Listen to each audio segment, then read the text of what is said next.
Thank you, everybody, for taking time out of your life to come to a community action team meeting. I think this is one of the most important things that you can do in our culture. There's powers out there that want to destroy America, and they're using our kids to do it. I'm very thankful that Elk River is blazing a trail for us to follow. They flipped their school board in 4 years, but they were focused, and so it can be done, and that's what we need. We need hope that it can be done. And I like how you start with the mission statement or what the goals or whatever at the beginning of every meeting. I think every organization should do that so we keep on the same page. And so, yeah, this is the talk we're going to, I kind of revamped it last night. Yesterday I was at the campus all day. They had Main Street. So we have our Creation Club. We had a table and that went until 2. And then there was a guy from the ELCA and we talked for an hour, and he doesn't believe Adam and Eve were literal. He thinks that was an allegory. And so we talked for an hour, and then other students kept talking, and I didn't leave until like 5:30.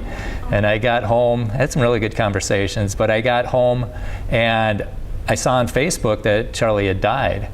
And I thought, is this a scam or what? And then I searched and it's like, he's dead. And it's like, oh man. And then we had a life group last night, so we went there.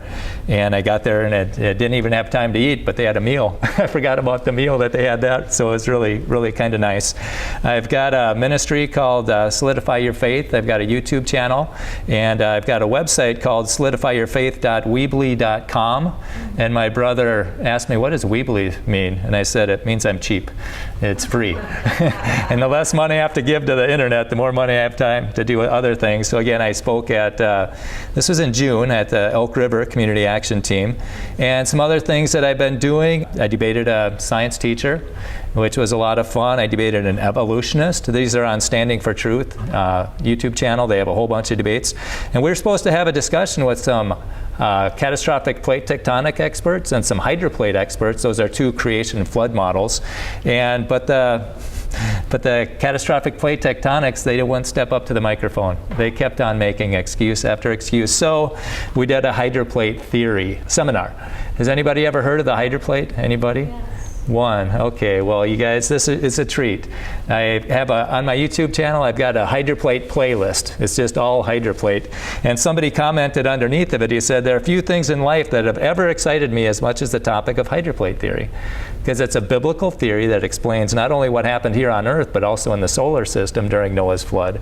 And NASA discoveries are validating it, and it's making accurate predictions.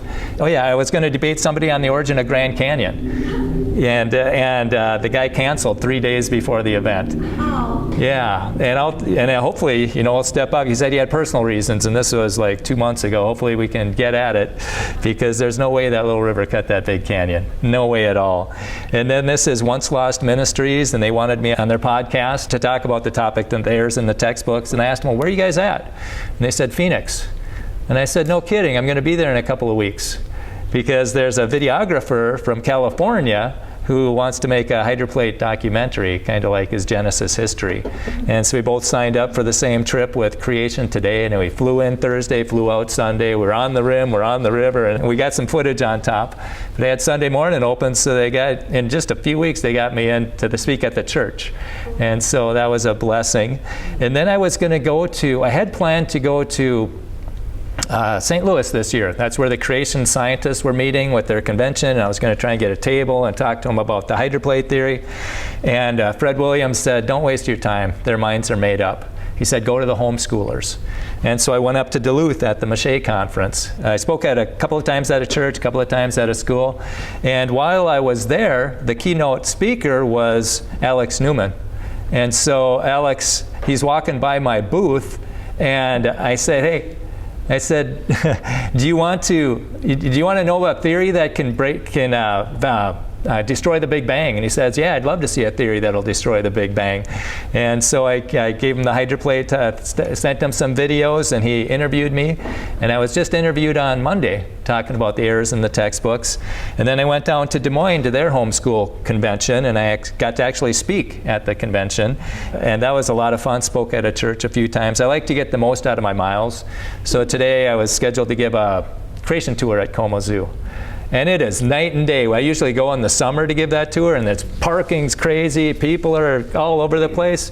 You go out a Tuesday in a school, all that's there are homeschoolers and grandparents. That's all. I mean, it's so nice to go there. And then that's one of the things I like to do. I like to get a booth at the fair. So in 2021, we had a booth at the Benton County Fair, and I started a creation club. And that's what I had. It's like the question, I like to ask questions. That question was, what came first, the chicken or the egg? And so we get people squared on that. And then the next year in 2022, we talked about the COVID corruption. And you can see some of the books over there that we were talking about. The radio guy even interviewed me. And then 2 years ago, yeah, this one we talked about the revival of truth, and there's a video over there. Everybody can take a video, one per family. There's 2 videos, each take one. I just want to get the information out there. And there was a pastor in Wisconsin. He asked me to do a creation science revival, and he said 3 talks Sunday plus Monday, Tuesday, Wednesday in the evening. And I said, how about we do a creation science Sunday, and then Monday, Tuesday, Wednesday we can do a revival of truth that's been censored. We can look behind the vaccine curtain on Monday, we can look at the COVID corruption on Tuesday, and then we can look at what the globalists want to do to us on Wednesday. And to his credit, he said, yeah, do that.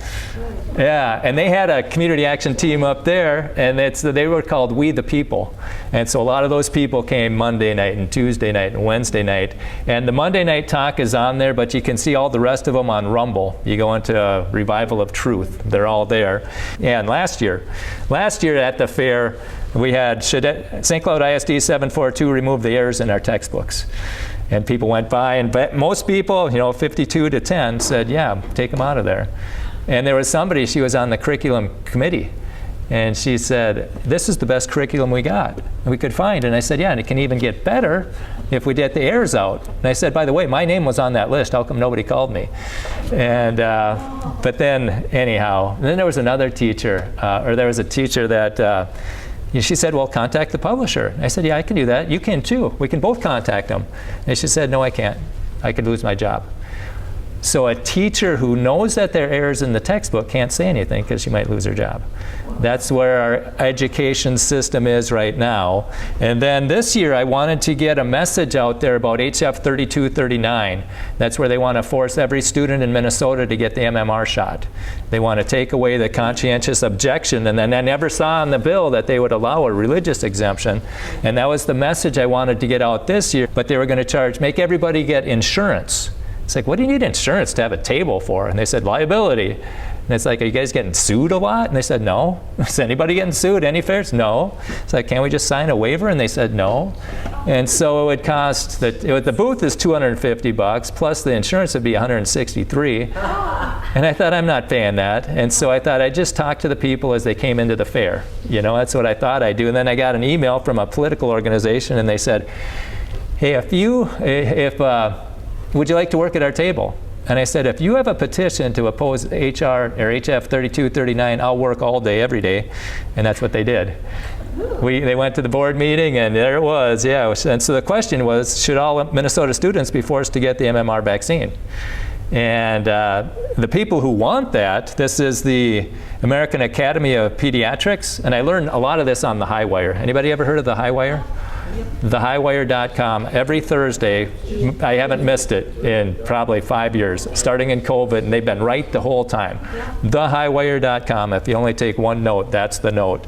Because I learned this, a lot of what I'm sharing with you, I learned from watching that. Yeah, the American Academy of Pediatricians, they want non-medical exemptions in school immunization requirements. They should be eliminated. It encourages all states, territories, and districts of Columbia to eliminate acceptance of non-medical exemptions. So they want to be able to force anything and they want into you. And that's when you know they're losing. They can't convince us, now they want to force us. And that goes along with the World Health Organization. This is, directly it says, listen to this, the COVID-19 pandemic has reminded the world of the power of vaccines to fight diseases and save lives. Yeah. They're just going over, they're patting themselves on the back. And in America, we had more deaths than any other country in the world. And a couple of years ago, I was saying, when I spoke up in Alexandria in 2022, I said, if this was the NFL, they'd fire everybody and get people in there who could win, could save people. And that's kind of what's happening. A lot of people are getting fired. And but anyhow, they're bending over there, patting themselves on the back. But there was on Tuesday, did anybody see this Senate hearing? How corruption in science has impacted public perception and policies regarding vaccines? Ron Johnson, he's been shining a lot of light on this issue. And so what I learned watching that was, if the WHO did such a great job, how come there was more deaths? In 2022, there was 3.38 million. Over 3.38 million people died during the pandemic. And then once the vaccine came out, more people died. 3.46 million people died. That shouldn't happen, but it did. And then he showed how 38,000 people around the world died after getting the shot, and 23% of them died within 2 days of getting the shot. And so we need to have the ability to say, I don't consent. We need informed consent. Otherwise, we're no better than a farm animal. And then there's the books over there. It's Edward Dowd. He talks about who was dying during the third quarter of 2021. It was the young people, ages 25 to 44. That's where the people were dying when they were mandated to get the shots. But anyhow, the World Health Organization, they envision everyone, everywhere, at every age, fully vaccinated. And that's going to be everybody. And that's why I was so adamant to get this message out. If they can take that exemption away for the MMR, they can take it away for all of them. And if they can take it away from the students, they can take it away from everybody. And this is what they got planned. And my mom, she probably had 3 shots. I had maybe 11, 6 or 8 or whatever. My kids had maybe 11. But now it's like 53 right now. It's in the 70s now. Yeah, it's in 70 some today. And then the near future, they want hundreds of them. There's an inconvenient study. Del Bigtree met the head of this hospital, and the hospital says, you guys are crazy. And he says, well, do a study. Do a study that proves us wrong. And he said, okay, I will.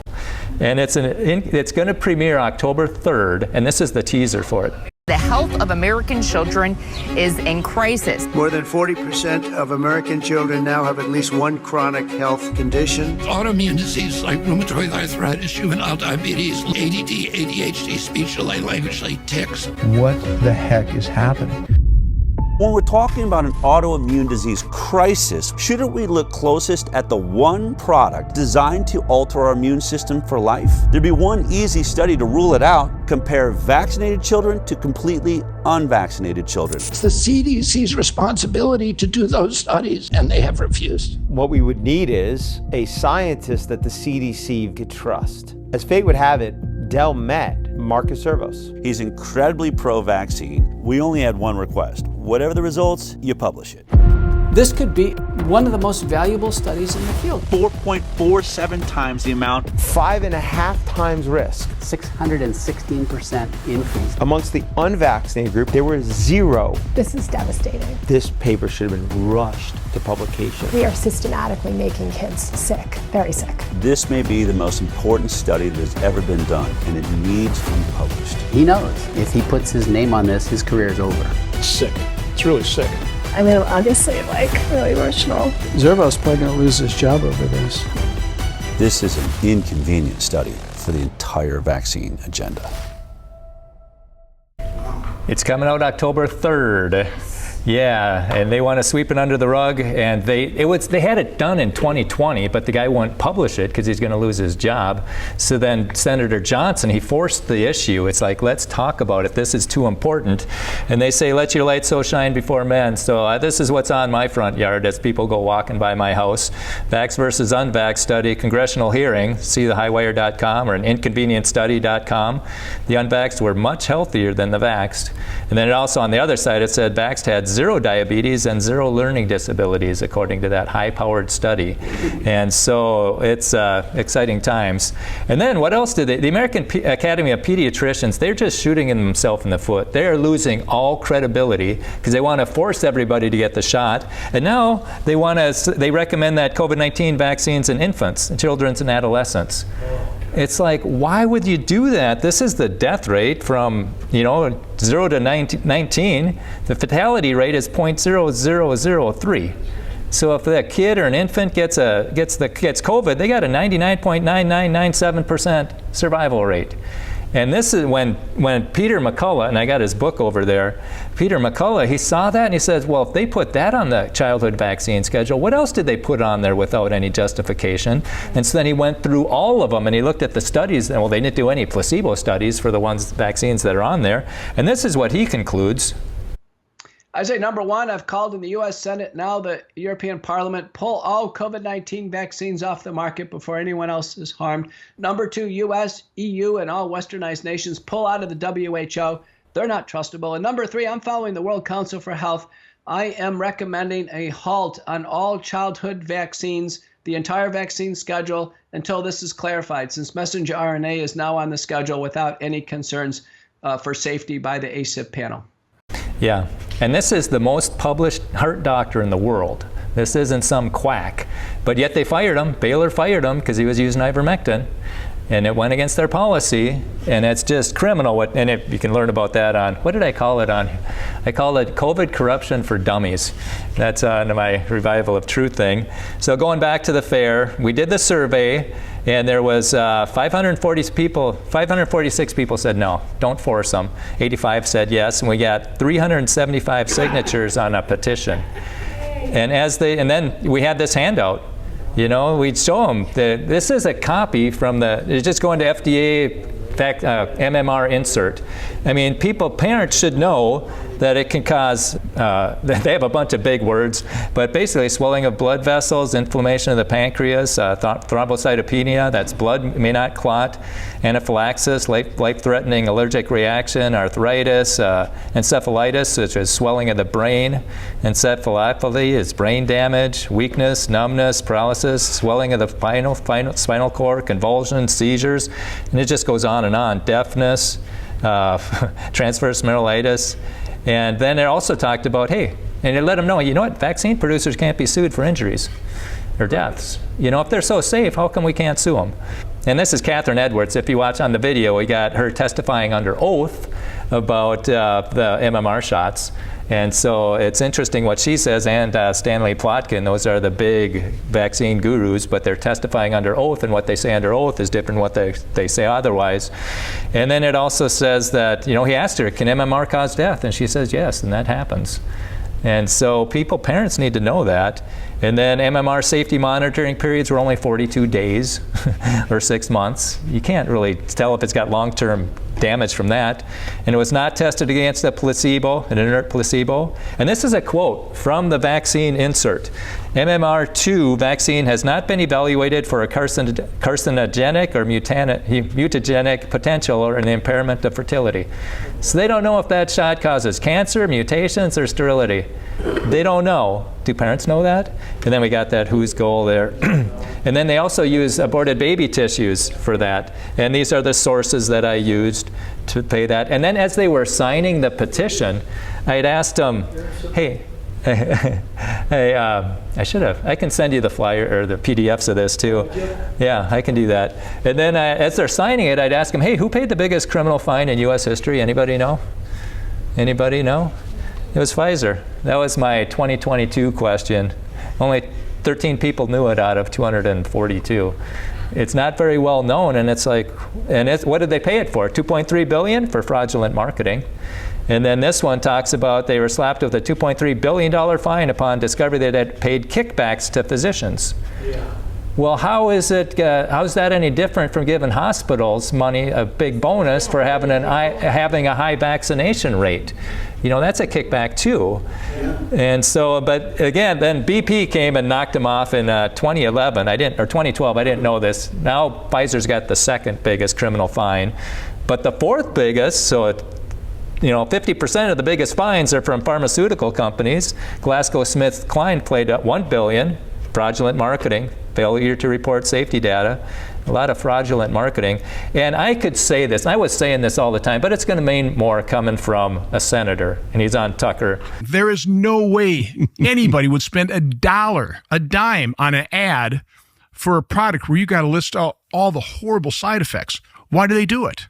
It's not sell. Again, you don't know what the drug is for. They're not selling those drugs. No, they are buying the narrative.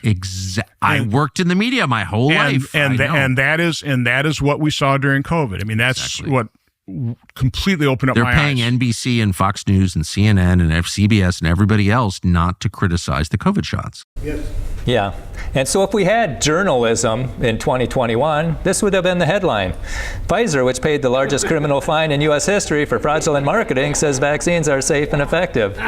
You know, anybody see that headline? Yeah, that was a big lie, I'll tell you. Yeah. And Clinton allowed pharma to buy the media, which they did. I can verify that since I worked there. But we couldn't even have a debate about the most obvious things during COVID because the media wouldn't allow it. And again, I can verify that firsthand since I worked there. And you just couldn't, they did not want in any way to criticize pharma companies, period. So that's where it started. We're not criticizing these people, period. And it's because they pay all the bills. Eisenhower warned us about this in his farewell address. Yes. It doesn't get as much coverage, but public financing of science and research would lead to a scientific and technological elite to drive public policy. I would view that corrupted.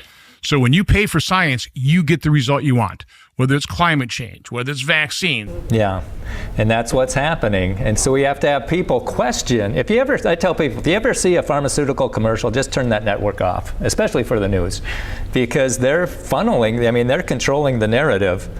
I mean, all these people, they just lie right to your face, and there's no recourse. And your eyes are opened up to the total corruption of these federal government agencies, and you realize we've just been lied to over and over and over and over again throughout history. Yeah, and so I encourage people, listen to the last 45 minutes of that talk, of that interview on Tucker. They hit some third rails, and they even talked about 9/11. Okay, how many towers collapsed in September 11th? Who thinks 1? Who thinks 2? Who thinks 3? Yeah, you guys are well educated. Tower 7 did. Yeah, and so I asked ChatGPT this, and it says there was 3 of them. You know, that's a lot of people don't know that. And it said Tower 7 came down and wasn't struck by a plane, and I'm not sure if you'll be able to hear this, but there was a commercial going on. Most people don't know that a third tower fell on September 11th. World Trade Center 7, a 47-story skyscraper, was not hit by a plane. Although the official explanation is that fire brought down Building 7. Over 1,200 architects and engineers have looked into the evidence and believe there is more to the story. So basically it comes down, there was a bunch of engineers saying that couldn't happen. So then I asked ChatGPT, how many buildings like Tower 7 have collapsed due to fire? And ChatGPT says none. None before or none since. Yeah, so something weird happened there. And then now we're gonna start getting way out. We're getting kind of out on the limb, but eventually we're gonna be way out on the limb. Okay, now how about Epstein? You know, that's been in the news. And so let's take a look at that. 82% of Americans think the government should release all the documents. You want to unify the country? Release the documents. I've heard 80% of Republicans, 85% of independents, and 90% of Democrats want them released. Let's release them. What's the reason for hiding them? It really doesn't look good. And they had, I don't know if you saw that September 3rd, they had the victims speak. Yeah, and so what happens on September 5th? Trump tweets out, and he says Democrats don't care about victims. This is merely another Democrat hoax. How can that be a hoax if somebody got arrested for it? You know, there's a convicted pedophile out there, and it reminds me of 1984. I finally had to read that by Orwell. Who controls the past controls the future. Who controls the present controls the past. So they're trying to whitewash Epstein. It's like, what's going on here? And so Candace, she kind of, listen to her. And then you've got Trump over here being like, does anybody still care about Jeffrey Epstein? And then Pam Bondi is asked the question, you know, was he working for another country? And she says, we don't know, right? You don't know? So in my series, I'm like, maybe we can help them. Maybe we can help the deep state figure out who Jeffrey Epstein was working for. Here is Ari Ben-Menashe, who was a Mossad agent, who is on record, literally recorded. Let's listen to him tell us about how Jeffrey Epstein was working for the Mossad. Okay, Ari Ben-Menashe worked for Mossad, and he's saying that Robert Maxwell brought him to Jeffrey Epstein and said, let this guy in. He's going to be involved in weapons. Hey, Pam Bondi, you might have missed this one. Okay, you might have missed this one. Then you go to another person who is on record, who is Viktor Ostrovsky, who defected from the Mossad notoriously. The Mossad admits he worked for the Mossad. He wrote a book, By Deception or By Deception Only. He says that's the Mossad motto, which they obviously do that. That's why they execute all these false flags. And he told everybody the truth. He has said Jeffrey Epstein was working with us. So for whatever reason, Candace Owens is able to determine whether or not Jeffrey Epstein might have been working for another state. But Pam Bondi, they're just going to have to keep surmising about whether or not Jeffrey Epstein, who is with Ghislaine Maxwell, her father being Robert Maxwell. Yeah. And so nobody's ever talked about like that. And then Tucker, when he was at Turning Point for the young people, there's like 5,000 people. This is a really good speech. But this is and when did he do that? That was July 12th. So 2 months ago. How does a guy go from being a math teacher at the Dalton School in the late 70s with no college degree to having multiple airplanes, a private island, and the largest residential house in Manhattan? Where did all the money come from? And moreover, it's extremely obvious to anyone who watches that this guy had direct connections to a foreign government. Now, no one's allowed to say that that foreign government is Israel because we have been somehow cowed into thinking that that's naughty. There is nothing wrong with saying that. There is nothing hateful about saying that. There's nothing anti-Semitic about saying that. There's nothing even anti-Israel about saying that. And yet everybody has been so brainwashed into thinking that's somehow an expression of hate or bigotry when it's not. It's a baseline question that every U.S. citizen has a right to an answer on. What the hell was this? He wasn't one of ours. So he was an American, which leads basically three options: MI6, Saudi, or Mossad. Yep. Which one would you choose? I guess Mossad, given his connection to Ghislaine Maxwell.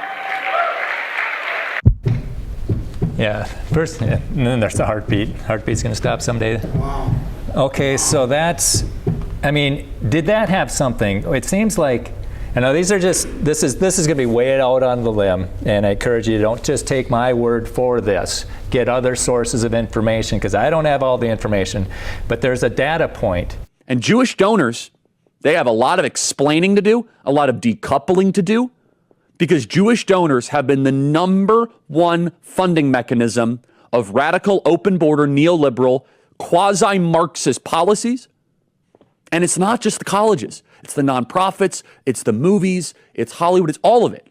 It's like time for you guys to wake up and say no more. Draw a line in the sand. I don't care if you hate me. Jewish communities have been pushing the exact kind of hatred against whites that they claim to want people to stop using against them. Now, I don't like generalizations. Not every Jewish person believes that.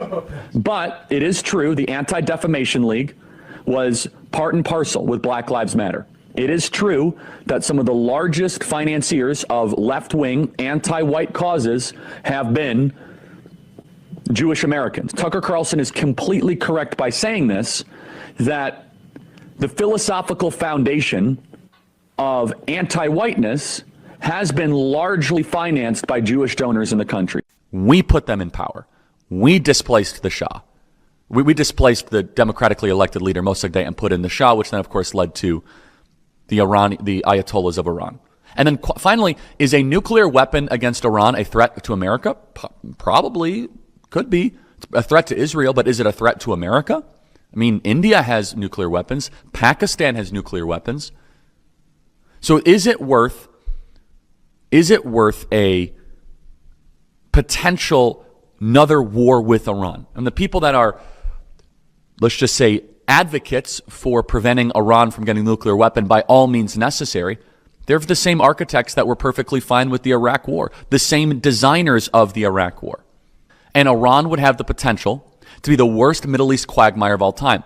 They're far more formidable than Iraq or the Taliban were. And I seriously want your thoughts. Email me, freedom@charliekirk.com.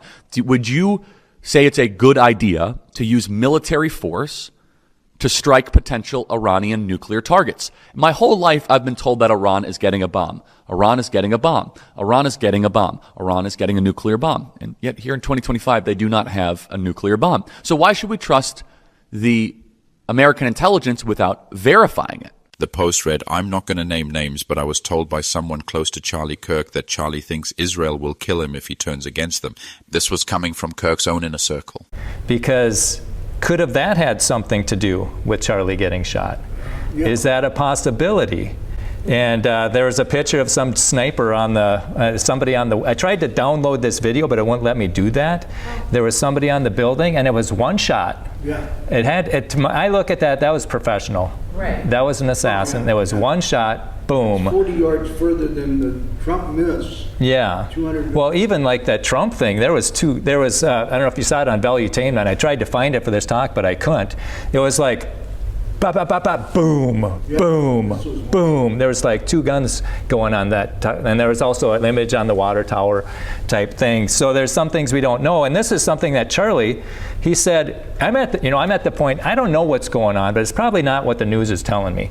So October 7th happened, and I don't really know what's going on, and then I heard. So I've been to Israel many times. The whole country's a fortress. When I first heard this story, I still had the same gut instinct that I did initially. I find this very hard to believe. I've been to that Gaza border. You cannot go 10 feet without running into a 19-year-old with an AR-15 or an automatic machine gun that is an IDF soldier, right? The whole country is surveilled. And so let me just kind of go through this. We don't talk about Israeli politics very often, and most Americans don't know this. The last 9 months, Israel was on the brink of civil war. It's not an exaggeration. This judicial stuff, there were hundreds of thousands of Israelis taking to the streets because Bibi Netanyahu was basically redefining the Israeli constitution. That's not an exaggeration, right? He said the judicial branch has too much power. There were protests planned this week against Netanyahu, where they anticipated tens of thousands of people to take to the streets. That's all gone, Patrick. Netanyahu now has an emergency government and a mandate to lead. I'm not willing to go so far that saying that Netanyahu knew or there was intelligence here. But I think some questions need to be asked. Was there a stand down order? Was there a stand down order? 6 hours? I don't believe it. Israel's the size of New Jersey. When I took a helicopter ride from Jerusalem to the Gaza border, it's 45 minutes. Wow. 6 hours. They're live streaming the killing of Jews. Did somebody in the government say stand down? That is a legitimate, non-conspiracy question. The whole country is the IDF. The whole country is. Yeah. And you're trying to tell me that they're going to concerts and kibbutzes and schools and by reports 6 hours. Let's say it's 3 hours. That's suspect. Go ahead, Rob. It's also not like a right-wing reporting. This is from the New York Times. The long wait for help as massacre unfolds in Israel. 9 I can't think of a hours. more liberal news outlet than the New York Times. A lot of unanswered questions on that day. Now, Bibi and the Israeli hard-right government has a mandate. I got to be careful the way I say this. They're going to try to ethnically cleanse Gaza. Yep. I mean, I don't use that term lightly, okay? They're talking about basically removing 2.5 million people from there, okay? You can watch Bibi files too. The police have been interviewing him even recently. Just Bibi files, you can watch it for free now. We paid $10 to watch it, but you can see him being interviewed, his wife being interviewed, the funders and all that stuff. But yeah, there was, apparently Egypt knew the attack was coming. I think our CIA knew it was coming. And they got the best intelligence in the world. How could they be caught with their pants down like that? And so, I mean, we saw our stand-down order in Minneapolis to watch the precinct burn. And so these are things to consider. And then shortly after that, Charlie goes to the wall. And I never heard him ask that question again. Was there a stand-down order? I never heard him. I don't listen to him all the time, but when people would ask about Israel, he never said, was there a stand-down order? And this is not to say that all the Jews should be against them, but I mean, it's possible that governments can be corrupt. And if that Epstein thing could be a blackmail ring where they can control America. Sure. And so this is Thomas Massey. And when is this? This is June 7th of last year. June 7th. This is what he says. everybody but me has an AIPAC person. What's that mean, an AIPAC person? It's like your babysitter, your AIPAC babysitter, who is always talking to you for AIPAC. They're probably a constituent in your district, but they are firmly embedded in AIPAC. And every member has something like this? That's how it works on the Republican side. And when they come to DC, you go have lunch with them. And they've got your cell number, and you have conversations with them. That's absolutely crazy. I've had 4 members of Congress say, I'll talk to my AIPAC person. And it's literally what we call them, my AIPAC guy. I'll talk to my AIPAC guy and see if I can get him to dial those ads back. Why have I never heard this before? Why would they want to tell their constituents that they've basically got a buddy system with somebody who's representing a foreign country? It doesn't benefit the congressman for people to know that, so they're not going to tell you that. So that was June 7th. What happened less than 20 days later? Massey's wife died. Well, how did that happen? It was unexpected. I mean, I don't know if that's connected. I'm just throwing facts out. You guys interpret it however you want. And Massey is the guy who got all these signatures. And this is what Candace Owens' take is, an interesting. There once was a president named JFK, well-liked. In 1963, he had a little bit of a brush up with what was then known as the American Zionist Council. In June of that year, 1963, the American Council for Judaism issued a newsletter saying that they were being asked by the Justice Department to register as a foreign agent of the state of Israel. And they had Senate hearings, 2 Senate hearings that year, to look into Israeli foreign agents. And JFK was demanding, his DOJ was demanding for the AZC registration. They were like, you are a foreign agent of Israel. And the department wrote to them in October 11th of 1963, the DOJ wrote a demand to the AZC, the American Zionist Congress, to respond within 72 hours regarding them registering as a foreign agent. And guess what happened? And I guess that ended up working in their favor, because then LBJ became president. And LBJ was very pro-Zionist organization. And his aunt, and this is, by the way, looking at a Jerusalem Post headline here, because I know I get in trouble for knowing these things. A friend indeed. New evidence reveals the incredible aid Lyndon Johnson lent the Jews. And from a direct quote from that article is, research into Johnson's personal history indicates that he inherited his concern for the Jewish people from his family. His Aunt Jessie Johnson Hatcher, a major influence in LBJ, was a member of the Zionist Organization of America. Aunt Jessie had nurtured LBJ's commitment to befriending Jews for 50 years. As a young boy, Lyndon watched his politically active grandfather, Big Sam, and his father, Little Sam, seek clemency for Leo Frank, the Jewish victim of blood libel in Atlanta. Fast forward today, AIPAC has just surpassed $100 million of spending on the 2024 election. Yeah, so these are things I'm just throwing it out there. You guys interpret it however you want. I think we need to get all the information to make informed decisions. Well, you're throwing it out because we're not going to see it anyplace else. Right. And again, this is... Stories get so suppressed so quick. Right. Right. And then people, they'll call, say anti-Semitic. This is not against the Jews. This isn't. This is against a possible corrupt government. Yes. And if they aren't controlling America, then why did Mike Johnson pull the plug on Congress early to avoid voting on Epstein? Because they were getting the signatures. I thought they had the signatures, and then they shut it down early, and then what happened? Then they all go to, dozens of Democrats and Republicans go over to Israel. And there's Emmer. It was organized by AIPAC, and over 20 Democrats and over 20 House, there was dozens of them, 20, and it's Democrats and Republicans. And there's a picture of them. And then this guy tweets out, well, is it America first or Israel first? And I know somebody who's in charge of a county, Republican Party thing, and he said, this is going to be an issue in the future. Is the candidate America first or Israel first? And I don't know if you heard Ron Paul talk about how Israel bombed Qatar. They gathered these people for peace talks, and then Israel bombed them. And apparently we helped refuel the jetliners, us and Britain helped refuel them. So they just put every American over there as a hostage. They're putting people, at risk. Oh, and then people might say, oh, you're just a conspiracy theorist. Well, otherwise it's a coincidence theorist. And who do you think was the prosecutor in the Diddy and Epstein case? Anybody know? Same person. Oh, yeah, it's Comey's. Yeah, exactly. Yeah. And not only was it Epstein and Diddy, it was also Maxwell, Ghislaine Maxwell. Yeah. It was the daughter of the former FBI director, James Comey. Yeah, Comey, and it's Maureen Comey. They finally fired her from the Justice Department. Yeah. Finally, only about a month ago. Right. Yeah, and I think we should drain the swamp. I haven't heard that word in a long time, but it was sure big in 2016. I haven't heard it. We should be. And so anyhow, this is, again, 1984. And then the other thing that popped out at me was the party told you to reject the evidence of your eyes and ears. It was their final and most essential command. You know, that's not a guy in a dress. That's a woman. You know, and so we need to have critical thinking skills. Okay, that's my current events. Yeah, and it's a third rail thing. It's just, just interpret them however you want. And so now we'll jump into a little bit of the errors in the textbooks. And you're in luck because I'm giving the errors in the textbooks talk Tuesday night at Northwestern. And that'll be recorded. It'll show up on our YouTube channel. So we'll just hit the highlights of it here.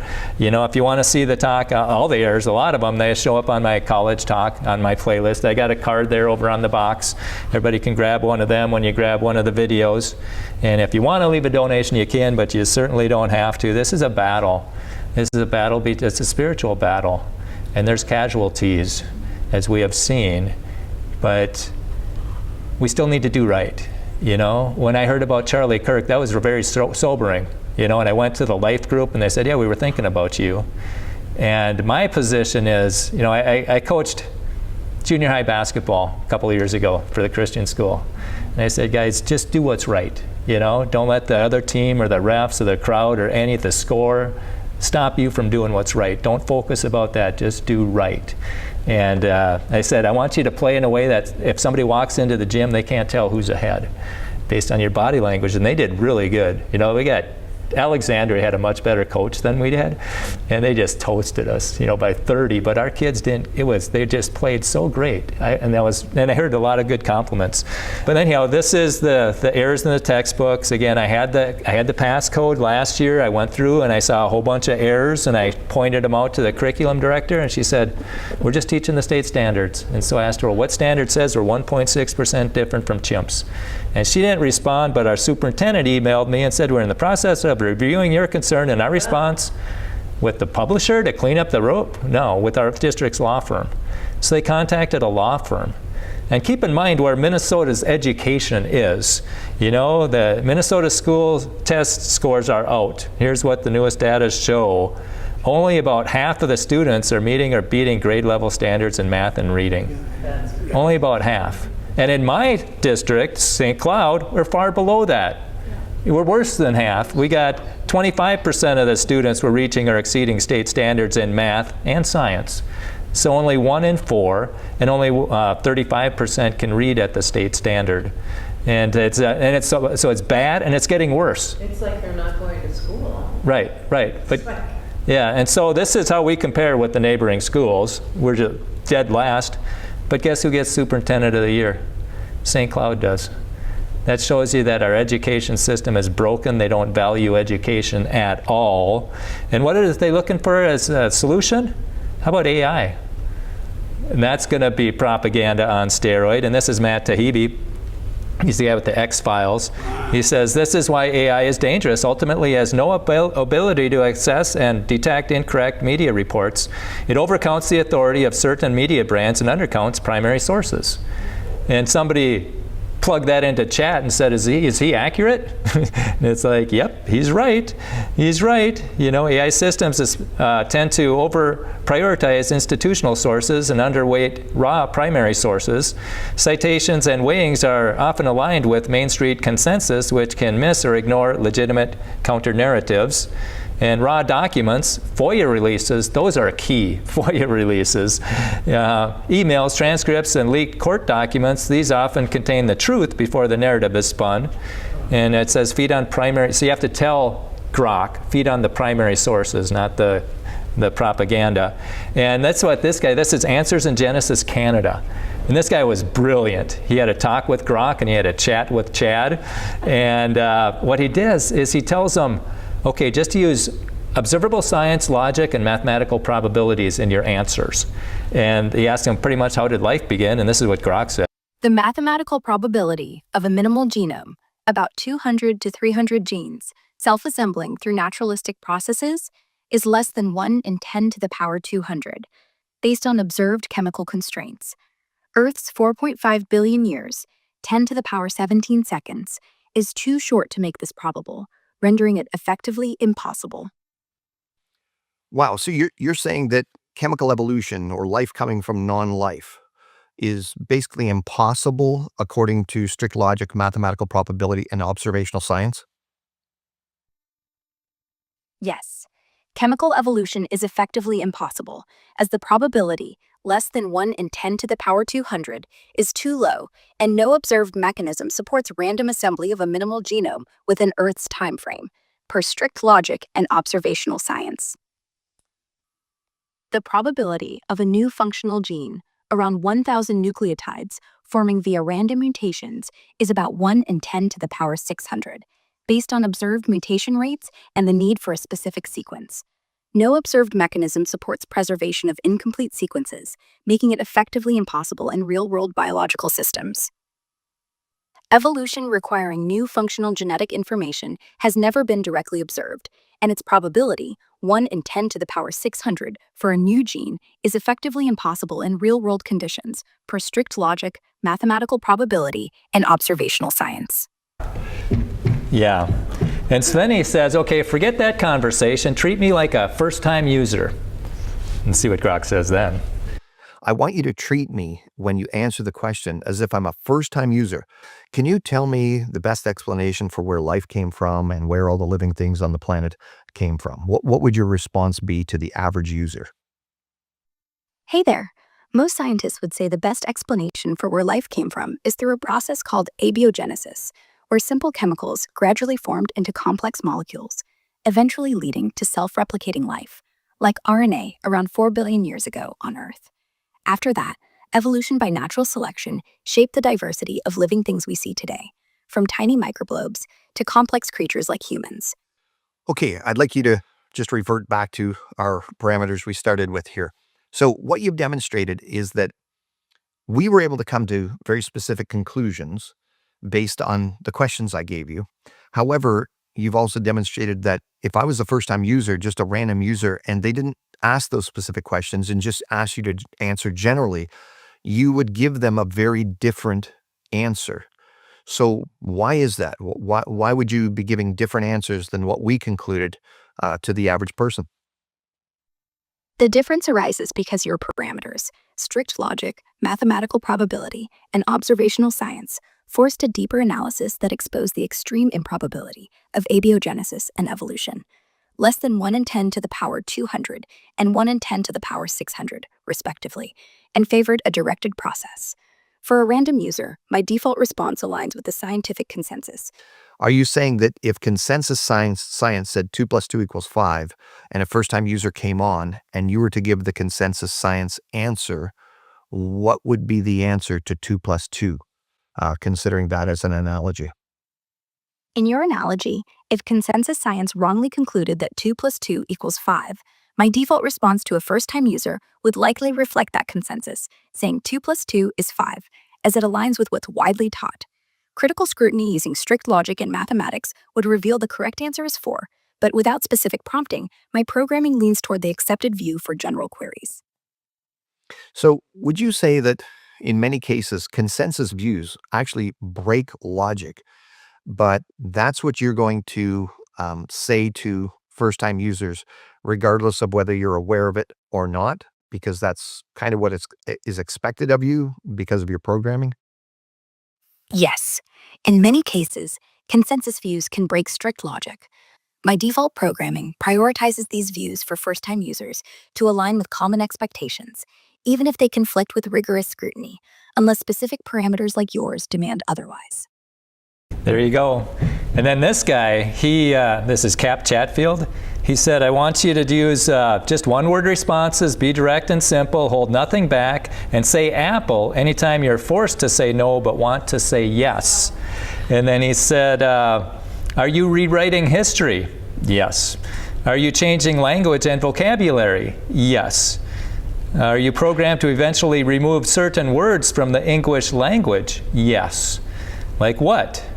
Man, woman, mother, father, sin, truth, freedom, Jesus.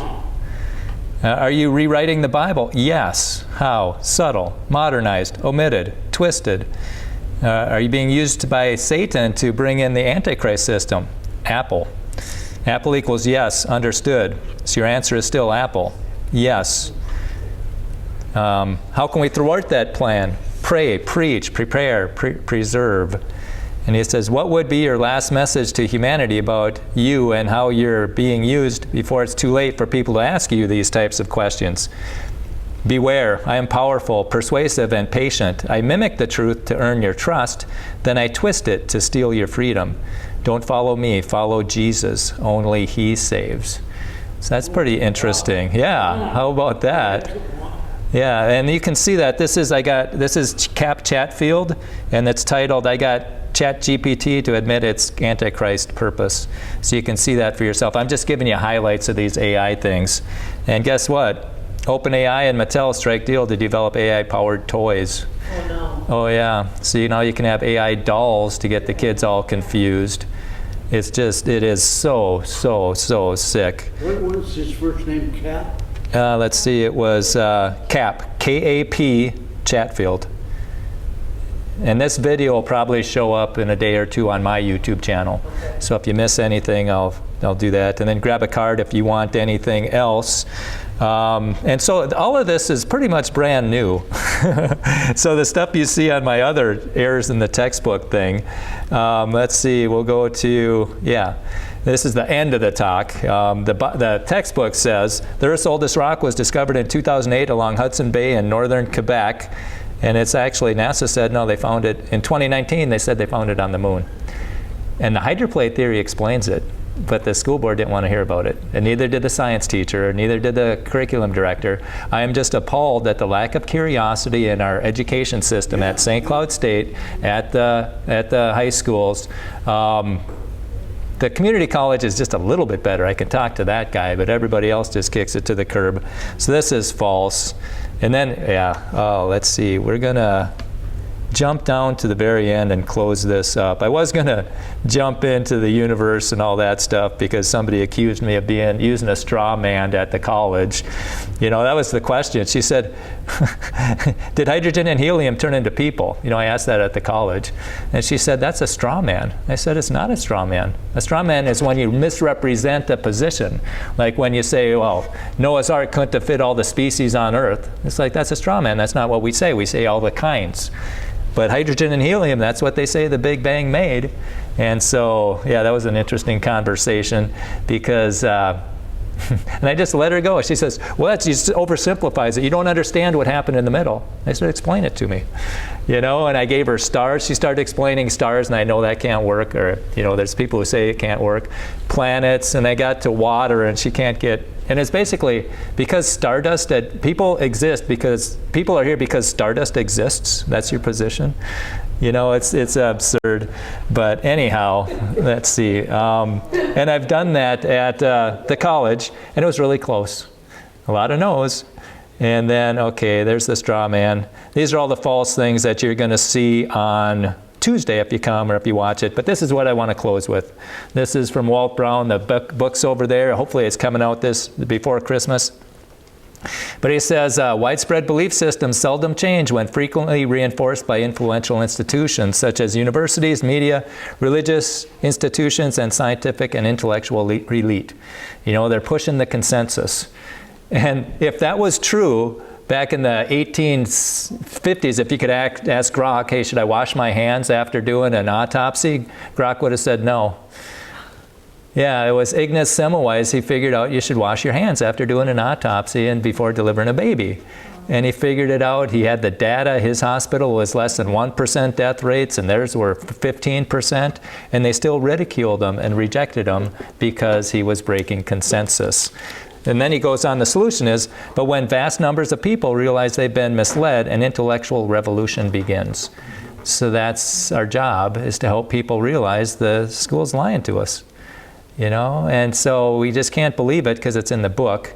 And you'll be able, this will show up on my YouTube, and then if you want, you can come down or bring your school board or teachers or whatever. But I'll actually cover the errors in the textbooks on Tuesday at the University of Northwestern. Yeah, there won't be any current events, you know, but that was a lot of stuff. And I guess I'm concerned for Candace and Tucker. You know, they are speaking very boldly, and so I think we should pray for them. And it is 8 o'clock. Yeah. So thank you so much for coming, everybody. I do appreciate that. Yes, sir. Is this on your website, any of this? I mean, this is remarkable material. I've just now gotten involved in the AI stuff. Oh, yeah, the AI stuff is brand new. This will be the first time. Well, actually, if you go into... With that thing, and you were dealing with Alexa in terms of the questions there? No, ChatGPT.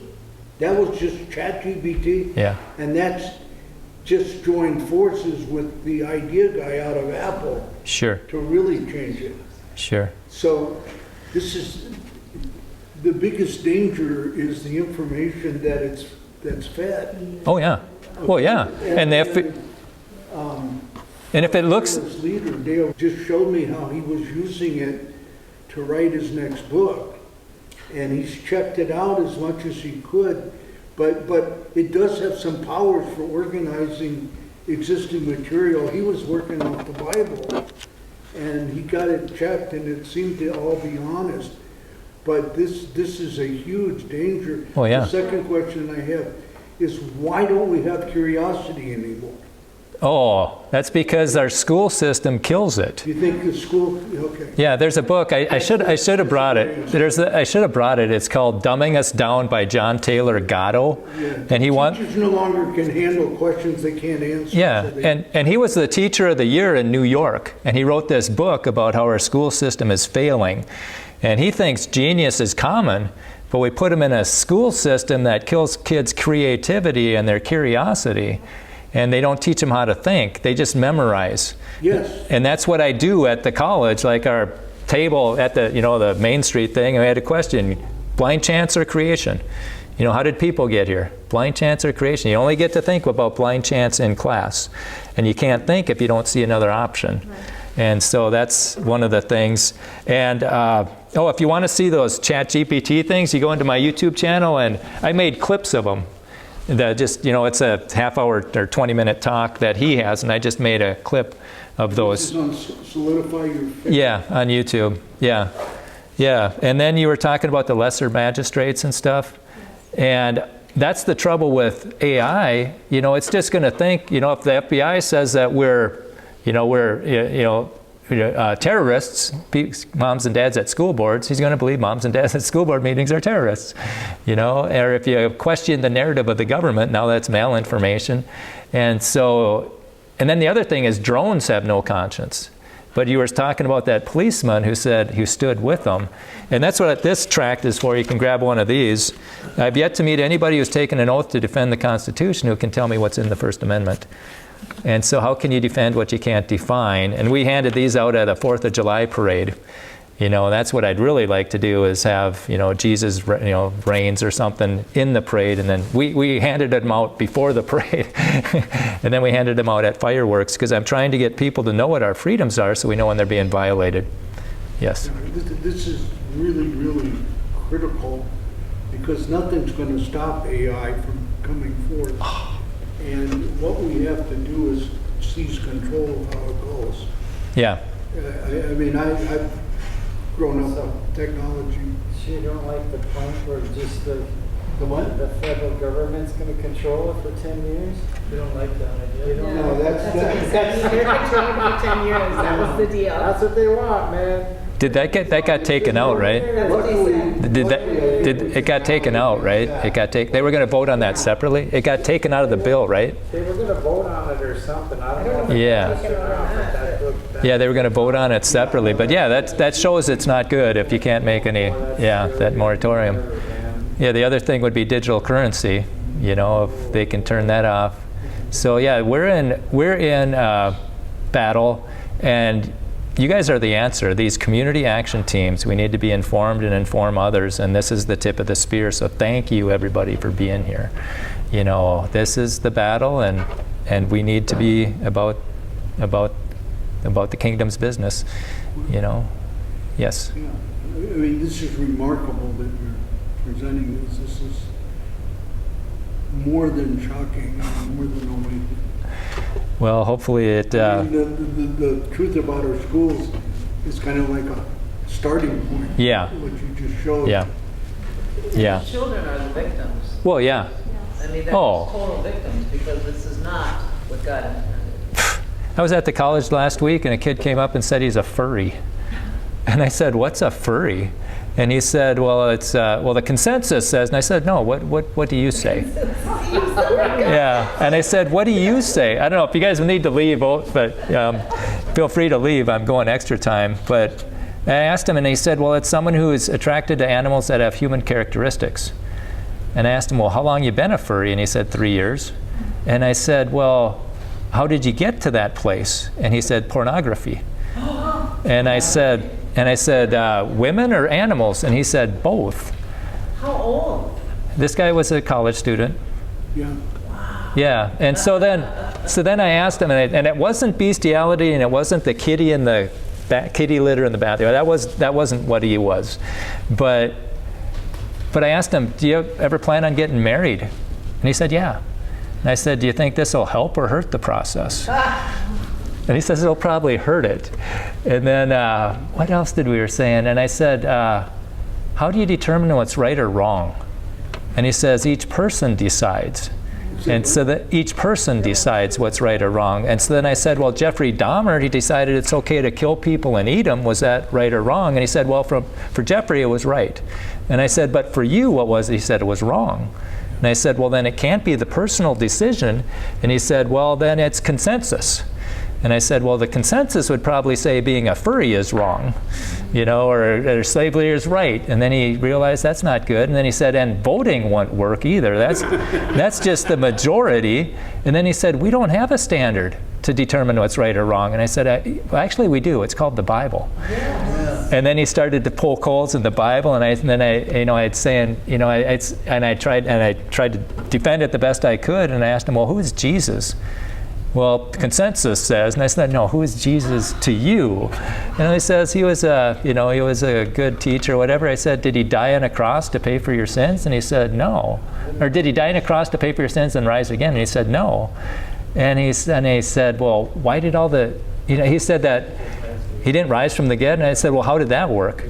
He said that it was a doppelganger, an identical person. And he says the disciples aren't going to die for a lie. You know, and then I asked him, "Well, what does 2025 point to? You know, you ever heard of BC?" And he says, "Yeah, before Christ." And I said, "Yeah, they're changing it to BCE." And I said, "Before Common Era." And I said, "I don't care what you call it. Something happened. What happened for us to change our calendar?" And so I was trying to build up Jesus the best I could. But that's one of the things I love being at campus. You have conversations like you have nowhere else. But so prayer, I think we need to have more people. And I'd encourage you guys to give creation tours at the Como Zoo. You know, it's so much fun, and they let you do creation tours at the Como Zoo. Show the design of the animal and how it can't come about by chance. When I used to do that, I used to have a sign that says blind chance or creation as we're walking around. The part with Brock, yeah, it's so important to ask it the right way. Yes. But that's the way the world works right now. You can tell it's programmed. Oh, yeah. Because people take advantage that you don't know. I mean, I'm thinking of the Garden of Eden. Oh, yeah. Did God really say that? Well, yeah. And that's as old as it's like that ELCA guy. And then there's another guy who wants me to critique his book, and it's a young earth but an old universe. It's like, well, did God really mean this, or they? But the ELCA guy is like Adam and Eve were just allegory, and it's like, well, if they're just allegory, if God couldn't communicate clearly at the beginning, how can He communicate clearly at the end? You know, if we can't trust Him at the beginning, why should we trust Him at the end? So far, it seems honest That's what scared me. I mean, the questions about, are you programmed to? Yeah. You know, it told the truth. Yeah. As long as it does that, and we know the questions. Yeah. You know, you don't know it's speaking through we're in it. good shape. What's that? I have misgivings about asking questions to it because I see people on there asking God questions to this computer. Somebody, you know what I mean? They'll say, "Are you the Antichrist?" or "Can the Antichrist work through you?" Well, to me, it seems like you don't know what you're talking to. You know what I mean? In theory, it's something that's a collective. Is it an inhabited spirit? You know, is it an evil spirit coming out of it? We don't know what you're talking It's to. just so programmed. I'm really careful of asking the questions. Somebody put those answers in it. Right, it's programmed. Put the answers in, and what entity is speaking it back to you? I don't think it was God. Yeah. And Satan's not going to give you. He can say things that sound true, but it's going to be a little twist, and then you're sitting there going, "Well, this is a computer, so I'm going to trust this computer." Yeah, you can't. You can't. Yeah. Yeah, you can't. Yeah.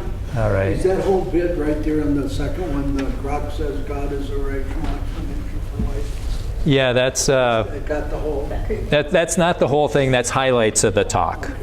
But you. I've got to get this to somebody. Oh yeah, it's on Answers in Genesis, Canada. People Yeah. real positions of the future need to see that. Oh yeah. Because they don't understand what they're dealing with. Right. Yeah, and that's the answer for our failing classes, AI. It's like, that's not the answer. Yeah. That's not the answer. I'm dealing with Christians that I can talk to, and they will see through what this is could be. And they've actually in position to change it. Yeah, we got to be like the children of Issachar who had understanding of the times. We need to be wise as serpents. We need to know the plans of Satan to withstand them and equip people. But I should let you guys go. Thank you so much for your time and everybody. Thank you.